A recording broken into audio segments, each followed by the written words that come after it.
हाँ, हमारी बुरी आदत है, हम सच बोलते हैं, मुंह पे बोलते हैं, इसीलिए शायद हम लीडरों को पसंद नहीं आते हैं। अगर आप 100 लोगों से मिलेंगे, 2 लोगों के भी काम हो जाएंगे, आपको एक अलग तरह की सेटिस्फेक्शन मिलती है। क्या ये 370 और 35A हटाना ये एक सही फैसला था? 5 अगस्त काला दिन है। कई लोगों का ये इल्ज़ाम भी है कि अगर शायद ये अल्ताफ़ साहब दिल्ली में जाकर ना मिलते तो महबूबा जी पीजेपी से अलायंस ना करती और 307 और 35A पे ये जवाब।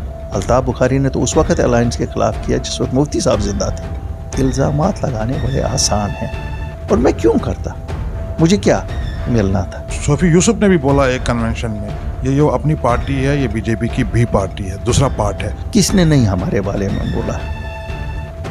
नेशनल कॉन्फ्रेंस ने बोला, पीडीपी ने बोला, कांग्रेस ने बोला, बीजेपी ने बोला। क्यों? सब डरते हैं। डरते ये मुझसे नहीं है, ये सच्चाई से डरते हैं। क्यों? हम सच्चाई पे हैं। आज वही पीडीपी वगैरह बोल रहे हैं कि आज हम दफ़ा 370 लाना है तो हमें मैंडेट दो। इसके बारे में मैं जम्मू कश्मीर के लोगों को ये कहना चाहता हूँ कि इनके धोखे में ना आओ। ये इलेक्शन 370-35A वापस लाने के नहीं है। हिंदुस्तान के पार्लियामेंट या हिंदुस्तान का सुप्रीम कोर्ट डिसीजन करे, अल्लाह करे वो वहाँ उनके दिल में रहम आए और वो वही करें जो जम्मू कश्मीर के लोग चाहते हैं। कामयाब बिजनेसमैन और उसके बाद सियासत का सफ़र एक कामयाबी के साथ शुरू किया। आज हम मिलाने जा रहे हैं अपनी पार्टी के प्रेसिडेंट अल्ताफ़ बुखारी के साथ।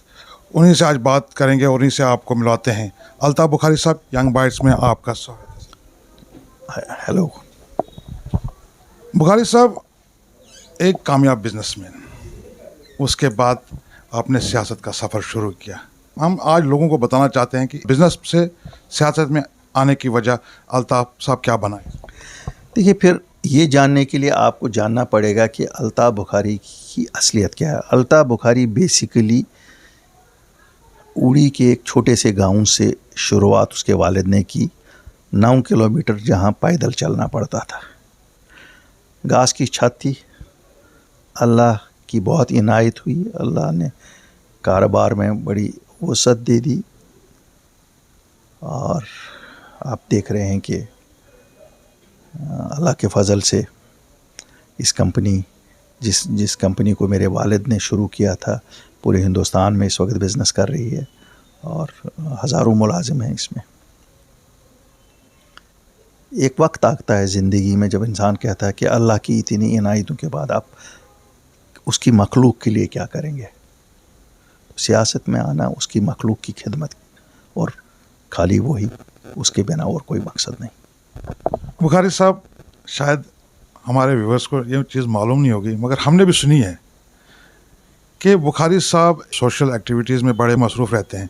हमने ये सुना है कि कई वीडियो, मतलब अब तादाद तो हम गिन नहीं सकते हैं कितने वीडियोस हैं, उनका जो खर्चा है, उनका जो ज़रिया है वो अल्ताफ़ साहब के ज़रिए से चलता है।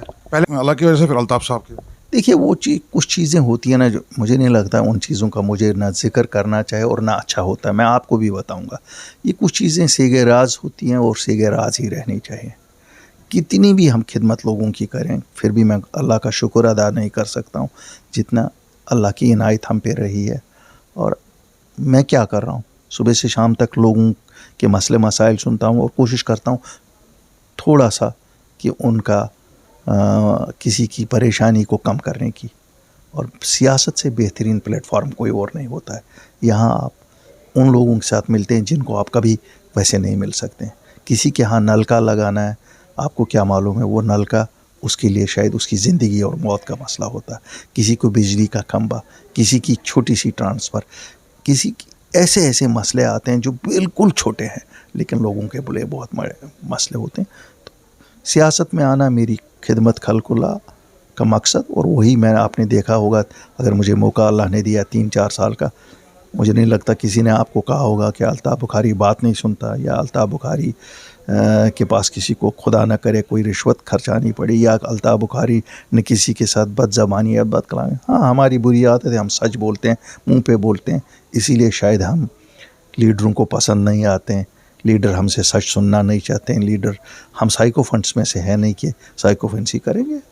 अल्लाह का बहुत बहुत शुक्र, अपनी एक जमात दे दी जो साथियों ने जिसको अपनी पार्टी हम लोगों ने नाम किया।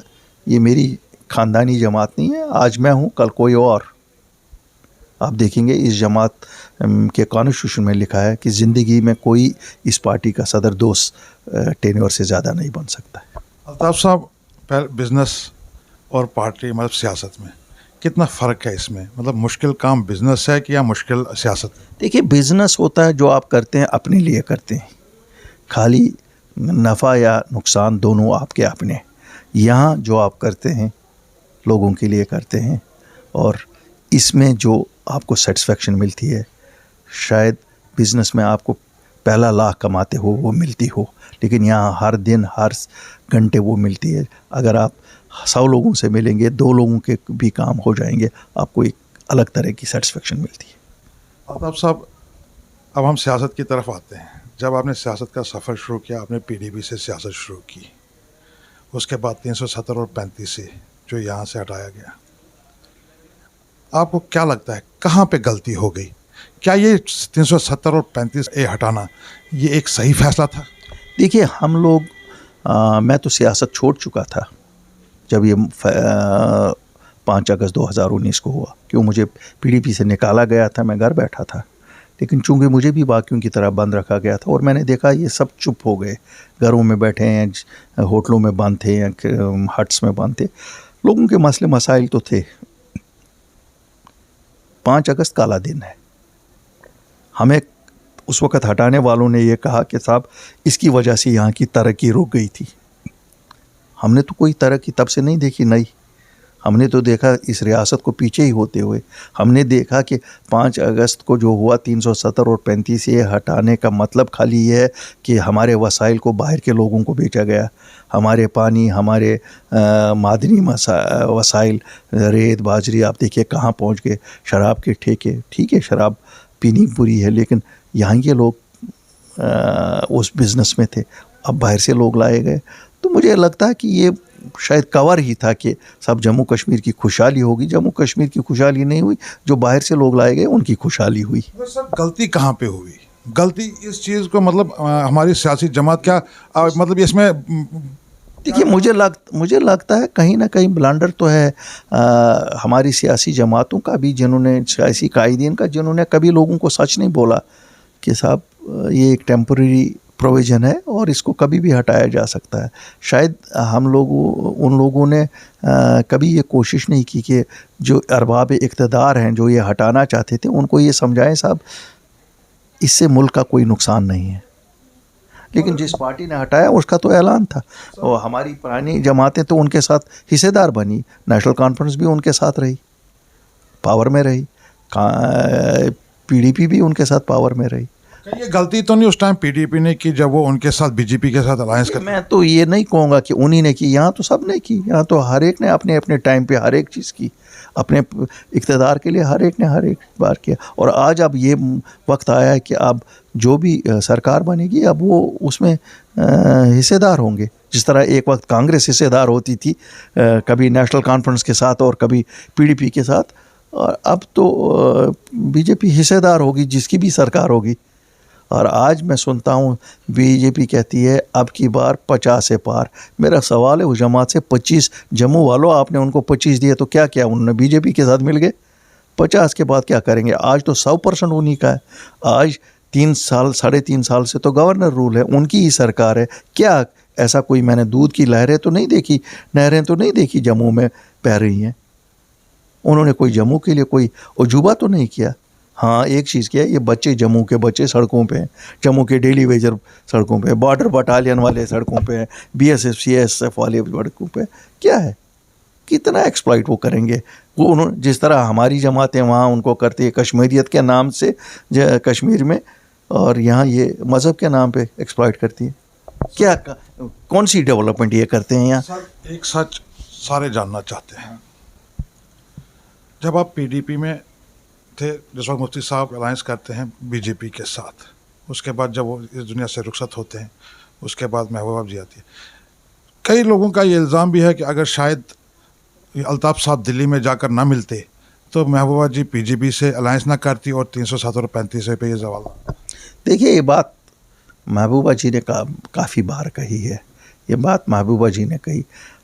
महबूबा जी को कौन सी चीज़ रोकती थी? हमने तो उनको बताया था कि अगर आप नहीं बनाना चाहती हैं हुकूमत ना बनाइए। हमने तो उनको ये भी बताया था कि हम सीना पीट लेंगे कि हमारे लीडर की वो मौत वाक़या इसलिए हुई क्योंकि उन्होंने वो शराइत पूरे नहीं किए जिन शराइत पे। लेकिन ऐसी तो बात कुछ नहीं हुई। उन्होंने कहा मैं उनके साथ कोई शराइत रखने वाली हूँ, फिर तो हमें पता भी नहीं लगी कौन से शराइत। और अल्ताफ़ बुखारी क्यों जाता उनसे? मैं अल्ताफ़ बुखारी तो वाहिद शख्स था जो इस अलायंस के ख़िलाफ़ था। अल्ताफ़ बुखारी ने तो उस वक़्त अलायंस के ख़िलाफ़ किया जिस वक्त मुफ्ती साहब ज़िंदा थे। अल्ताफ़ बुखारी ने तभी बोला था इनको कि कोई ज़रूरत नहीं है। लेकिन मुफ्ती साहब जिंदा थे तब आपने मना किया था कि जब मैं ही एक था, महबूबा जी, जब मैं ही एक था जिसने मुखालफत की थी। तो खुद मरहूम ने कहा है, आप निकालिए 3 तारीख का ट्रिब्यून हिंदुस्तान ने ये उनका इंटरव्यू, वो कहता है खुद अल्ताफ़ बुखारी इसके ख़िलाफ़ था। ये इल्ज़ामात लगाने बड़े आसान हैं और मैं क्यों करता? मुझे क्या मिलना था? और अगर ऐसी बात है कि मेरी वजह से उनको ये कहा, तो फिर उन्होंने मुझे क्यों अपनी सरकार में मिनिस्टर बनाया? उन्होंने मुझे क्यों अपनी सरकार का फाइनेंस मिनिस्टर बनाया?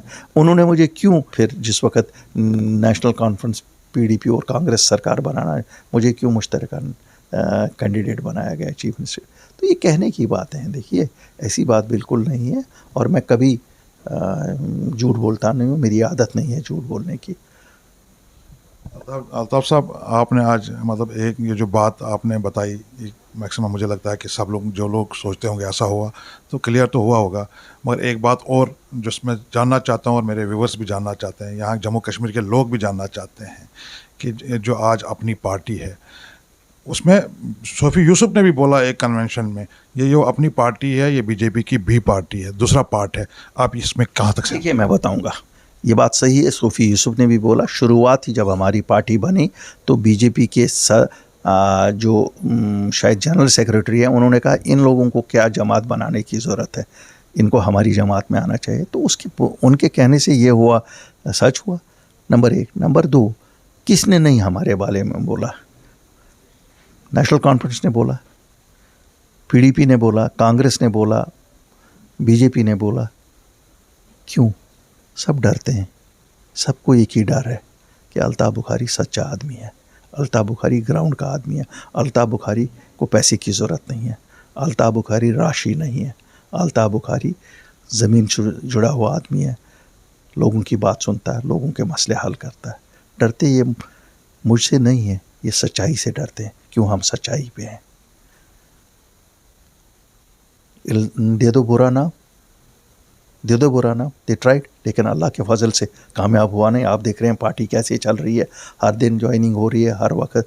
हम गए दिल्ली, मैं तो आज भी कहता हूँ, हम दिल्ली गए, वज़ीर आज़म से मिले और होम मिनिस्टर से मिले, और किसके पास जाएंगे? हमारा मसला ही दिल्ली के साथ है। जो हमारा मसला है जम्मू कश्मीर का, वो जो दिल्ली के साथ है, वो लंदन के साथ नहीं, अमेरिका के साथ नहीं है। और वहाँ जिसकी भी हुकूमत होगी, आज इनकी हुकूमत है, हम इनके वज़ीर आज़म से मिल लेंगे। मैं बीजेपी के सदर से मिलने नहीं गया। और जो जमातें ये कह रही हैं, देखिए बी टीम किसी का इंसान तब बनता है जब वो ए टीम बड़ी ख़तरनाक हो, बड़ी उम्दा हो, बड़ी। यहाँ क्या बीजेपी कोई उम्दा जमात है? आप मुझे बताइए। जिनको 4 साल में पूरी हुकूमत इनकी 100% इनका क्या किया इन्होंने? नालायक नाअहल लोगों ने सड़कों पे लोगों को पहुंचाया, जम्मू के लोगों को। चलो मैं मानता हूं कश्मीर इनकी प्रायोरिटी नहीं थी। किन लोगों की बात? हाँ, मुझे अगर आप कहेंगे नहीं साहब उस जमात का बी टीम, जो जमात बहुत पॉपुलर है, यहाँ जम्मू में ज़रा देख लो लोग क्या कह रहे हैं इनके बारे में, जिन्होंने इनको 25 सीटें दी थी। जो जमात ये करे कि 25 के 25 कैंडिडेट हम बदलाएंगे, तो इसका मतलब वो तो खुद ही अपनी हार मान रही है कि उनके 25 कैंडिडेट गलत थे। सो ये तो है ना कि हम पे इल्ज़ाम तराशी इसलिए हो रही है क्योंकि हमसे डर लगता है, हमारी सच्चाई से डर लगता है, वरना हम छोटी सी जमात हैं। डर इसी चीज़ का है इनको कि ये सच बोलते हैं, और सच से तो डरना पड़ेगा, क्यों? खुदा कहता है कि मैं सच के साथ हूँ। बुखारी साहब, मैं आपको एक सवाल, लास्ट सवाल पूछना चाहता हूँ। जैसे पीडीपी ने इलेक्शन में बोला अगर बीजेपी को बाहर रखना है तो पीडीपी को जिताओ, पीडीपी को सीटें दो, मैंडेट दो। आज वही पीडीपी वगैरह बोल रहे हैं कि आज हम दफ़ा 370 लाना है तो हमें, मतलब हमें मैंडेट दो। इसके बारे में आप देखिए, पीडीपी और एनसीबी दोनों, देखिए मैं बताऊंगा, 370-35 से सुप्रीम कोर्ट में है, और अल्लाह करे कि सुप्रीम कोर्ट के जजेस वही फैसला दे जो लोग चाहते हैं। न पीडीपी ला सकती है इसको वापस, न बीजेपी ला सकती है, न नेशनल कॉन्फ्रेंस ला सकती है, न कांग्रेस ला सकती है। हाँ, जम्मू कश्मीर के लोग चाहते हैं, उनको इमोशनली एक्सप्लॉइट करने के लिए ये ठीक है, लेकिन मैं जम्मू कश्मीर के लोगों को ये कहना चाहता हूँ कि इनके धोखे में ना आओ। ये इलेक्शन 370-35 से वापस लाने के नहीं है। ये इलेक्शन आपके रोज़मर्रा, जो आज आपको दफ्तरों में कहीं डीसी, कहीं एसपी, कहीं सेक्रेटरी, कहीं तहसीलदार, कहीं एसएचओ नहीं मिलता है, उसके लिए रोज़मर्रा के आपके मसले मसाइल, आपकी गवर्नेंस, आपका रोड, आपका अस्पताल, आपका स्कूल, इनके मसले मसाइल के लिए होते हैं। इनका पॉलिटिकल मसलों से कोई ताल्लुक़ नहीं है। और जब तक ना हिंदुस्तान के पार्लियामेंट या हिंदुस्तान का सुप्रीम कोर्ट डिसीजन करे, अल्लाह करे वो वहाँ उनके दिल में रहम आए और वो वही करें जो जम्मू कश्मीर के लोग चाहते हों। अल्ताफ़ साहब, लास्ट है एक बार जम्मू कश्मीर के अवाम के लिए। जैसे पीडीपी ने उनको उस वक्त बोला कि आप हमें वोट दो तो बीजेपी को बाहर रखें, अगर अपनी पार्टी मतलब वहाँ से मैंडेट लेती है 10, 20, 25 जितना भी हो कर सकती है, क्या वो यहाँ से बीजेपी लेती है, क्या वही गलती वो फिर से दोहराएंगे जो पीडीपी ने दोहराई थी, कि कोई दूसरा रास्ता इख्तियार करें? देखिए, मैं आपको बताऊंगा, जब इंसान चुनाव लड़ता है तो ये दिमाग में लेके लड़ता है कि मेरी अक्सरियत आएगी। कभी भी कोई जमात चुनाव इसलिए नहीं लड़ती है कि मेरी अक्सरियत नहीं आएगी। मुझे ये पुख्ता यकीन है कि इनकी नालायकियाँ देख के नेशनल कॉन्फ्रेंस, पीडीपी, बीजेपी और कांग्रेस की कारकर्दगी और नालायकियाँ देख के लोग एक नए चेहरे को ज़रूर लाएंगे, एक बदलाव को ज़रूर लाएंगे। और इंशाल्लाह मुझे उम्मीद है कि शायद हमें ज़रूरत ही नहीं पड़ेगी किसी की मदद की। और रही बात मदद की, कि किसी के साथ अगर कल को कोलिशन होती है, it will depend on the merits of the case. देखिए, पॉलिटिक्स में जो आज कहा जाता है, लोग जो कहते हैं कि साहब वो अनटचेबल, ये अनटचेबल, वैसा अनटचेबल, ये फिर उस पर चलते नहीं हैं। मुझे पूरी उम्मीद है कि लोग बदलाव चाहते हैं। क्यों? उन्होंने देखा है बीजेपी को, क्यों दे देंगे बीजेपी को अब वोट? उन्होंने देखा 4 साल 100% बीजेपी की थी। पीडीपी को भी देखा उन्होंने नेशनल कॉन्फ्रेंस के साथ कांग्रेस को भी देखा। तो मुझे लगता है एक बदलाव आ जाएगा जहां ज़रूरत ही नहीं पड़ेगी। हाँ, अगर कल को वैसा कोई ये आया, हम फिर उस वक़्त मिल बैठेंगे और देखेंगे जो लीस्ट कहते हैं ना, लीस्ट लोगों के मफादात के ख़िलाफ़ हो तो करना तो पड़ेगा, कोई ना कोई तो सिस्टम हम उस वक़्त देखेंगे। तो इसलिए आप एक से करो वो भी वही है, आप दूसरे से करो वो भी वही है, तीसरे से करो वो भी वही है। अब आप कैसे कह सकते हो कि 4 उंगलियां हैं, नहीं जी ये छोटी वाली मैं पकड़ता हूँ, बड़ी वाली नहीं पकड़ूंगा। खुदा करे वो नौबत ही ना आए, और अगर नौबत आएगी पकड़नी तो पड़ेगी उंगली किसी न किसी की। तो क्यों? अल्टीमेटली लोग चाहते हैं हुकूमत, ये नहीं कि आज के दिन में लोग चाहते हैं हुकूमत किसी की भी हो जाए, तो हाँ वो होनी चाहिए। इसलिए मैं गलत वादे कभी नहीं करूँगा। अल्ताफ़ साहब जी, आपका यंग वॉइस में बात करने के लिए शुक्रिया। शुक्रिया। ये थे अल्ताफ़ साहब, अल्ताफ़ बुखारी साहब, जिनका ये कहना है कि जब भी इलेक्शन के बाद जो भी लोगों के मफाद में फ़ैसला होगा हम उसी पे अमल करेंगे। या कैमरामैन अभिषेक बैरू के साथ यासिन मीर, यंग बाइट्स, जम्मू।